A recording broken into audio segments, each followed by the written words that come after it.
दोस्तों, एक आज का टॉपिक का विषय ये है कि एक स्टूडेंट का हथियार क्या होता है, एक विद्यार्थी के हथियार क्या होता है।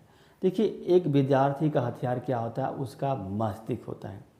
जैसे किसी युद्ध को जीतने के लिए कुछ उपकरण या हथियार होते हैं, उसी तरह से पढ़ाई को प्राप्त करने के लिए क्या है, आपका एक मस्तिष्क हथियार है। अब जिस दिन एक स्टूडेंट अपने मस्तिष्क को एक हथियार के रूप में मान लेता है, तो समझिए कि एक स्टूडेंट की ये जिम्मेदारी बन जाती है कि उस हथियार को, उस उपकरण को मेंटेन करें, उस उपकरण को क्या है, तेज करें, उसकी धार तेज करें, ताकि लड़ाई को आसानी से जीता जा सके।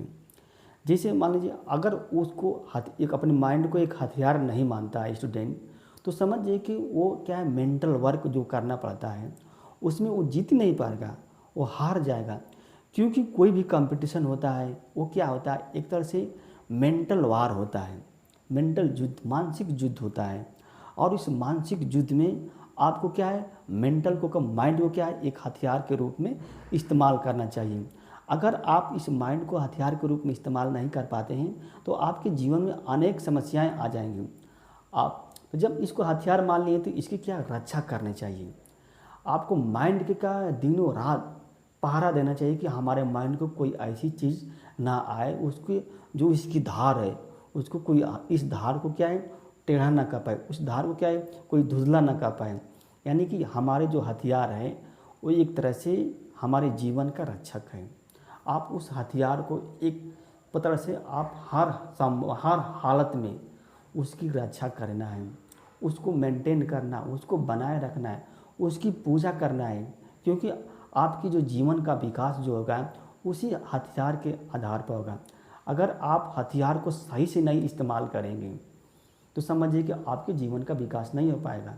अगर आपने उस हथियार को अच्छे ढंग से इस्तेमाल कर दिया, यानी कि उस हथियार का यूज करके आप ऐसी वस्तु का क्रिएशन कर दिया, ऐसी आइडिया का क्रिएशन कर दिया, और उस आइडिया और वस्तु की डिमांड पूरे वर्ल्ड में है, तो आपके जीवन की वैल्यू बढ़ जाएगी, आपके जीवन की जीडीपी बढ़ जाएगी, आपका रिस्पेक्ट बढ़ जाएगा।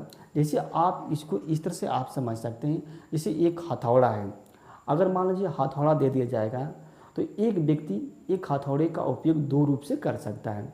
हथौड़े का उपयोग जो होता है किसी व्यक्ति को सिर को फोड़ने के लिए भी किया जा सकता है, और उसी हथौड़े का उपयोग करके आप चाहेंगे तो क्या है, उपकरण के उपयोगी वस्तुएं बना सकते हैं। जैसे फावड़ा है, कुर्सी है, जो एग्रीकल्चर की वस्तुएं हैं वो बना सकते हैं। तो जब उपयोगी वस्तुएं बनाएंगे तो क्या है, आपके मस्तिष्क की वैल्यू बढ़ जाएगी, आपका जीवन बढ़ जाएगा।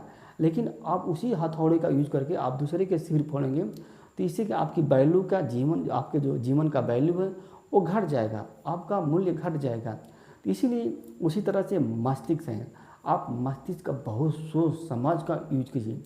आप सोचिए कि इस मस्तिष्क का यूज हमें कहाँ करना है, कहाँ नहीं करना है, कि कहाँ यूज करने से हमारे जीवन को क्या प्रभाव पड़ेगा, दूसरे के जीवन को क्या प्रभाव पड़ेगा, आने वाली पीढ़ी को क्या प्रभाव पड़ेगा। क्या हमारे मस्तिष्क की जो आने वाली पीढ़ी हमारे मस्तिष्क को पूजा करेगी कि नहीं करेगी, हमारे मस्तिष्क को रिस्पेक्ट देगी कि नहीं देगी, हमारे मस्तिष्क की वैल्यू को समझेगी कि नहीं बोलेगी, क्या हमारे मस्तिष्क को कुछ समय तक याद किया जाएगा नहीं किया जाएगा। इस तरह आपके अंदर भावना होना चाहिए, एक स्टूडेंट की भावना होना चाहिए, और तभी स्टूडेंट क्या है, एक अच्छा परफॉर्मेंस कर पाएगा।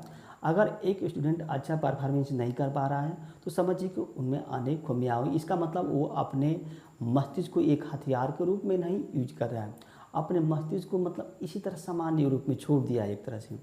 तभी जिस हथियार के रूप, अगर युद्ध जीतना है तो इसको हथियार के रूप में मानना पड़ेगा, अपने मस्तिष्क की पूजा करना पड़ेगी।